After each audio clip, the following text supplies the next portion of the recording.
If you could see me, you would see that I live with complex childhood trauma, or PTSD.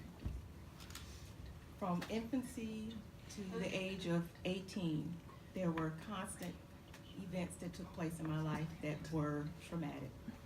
I was convinced at that time and conditioned to believe that they were normal, just things that happened. These things, over the course of 17 years, conditioned me also to isolate myself from people, not to trust people, not to get involved in social events, not to participate in holidays, not even my birthday, not Christmas, not Easter. Anything to have to do with me opening up myself or sharing myself with people, I didn't want a part of because I did not trust people. And I'm going to share some of those things with you that got me to that place. At the age of 8 years old, two of my uncles got into an argument in my presence. After their argument, one of them left the house. The other uncle said to me, "Go into the house and get me the biggest bowl that you can find and fill it with water." Because he was my uncle, I did so. I went in the house, I found the largest bowl that I could find. It happened to be my grandmother's potato salad bowl, and I brought it back outside. When I reached outside, my uncle had gone around to the side of the house and come back with the box. He began to take the contents out of that box one at a time, and he stuck those puppies one at a time into the bowl of water in front of me. And when he was done, he tossed them in a bag and threw them away. About 8 months later, that same uncle said to me, "Get me a piece of paper and a pen and bring it to me." I got a piece of paper, but I could not find a pencil, so I bought him a purple crayon. He began to write a note, and he said to me, "When the hand gets on the 12, you take this note to Mom." He then said to me, "Go get me a glass of water." And I walked downstairs and I got that water. When I got back upstairs to where he was, he had pills all over the bed. And he began to take those pills in front of me. And then he sent me for a second glass of water. When he fell asleep, I went to my grandmother and I said to her, "This is what he told me to do."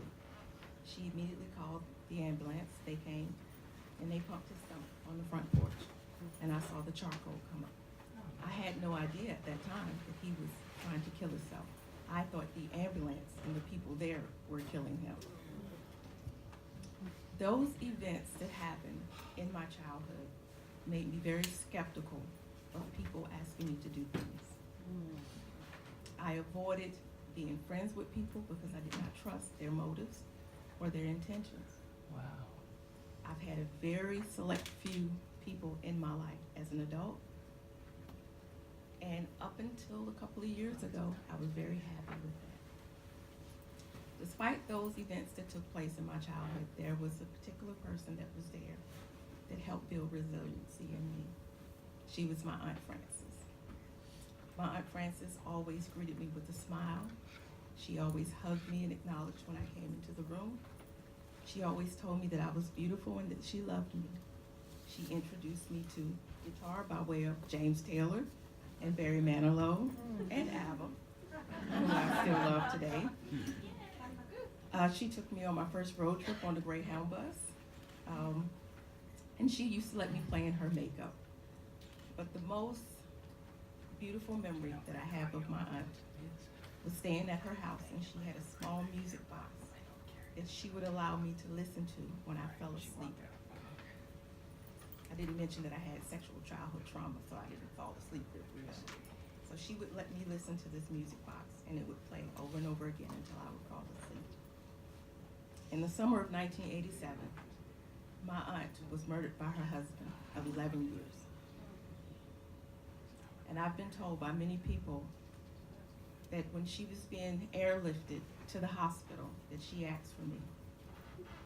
From that day to now, I still cannot remember her voice. And for many years, for decades, I looked for that melody in that jury box that she used to let me listen to. I've had wonderful people in my life by way of my relationship. He holds my hand. He pushes me to smile and try new things. And this year, I celebrated Christmas for the very first time.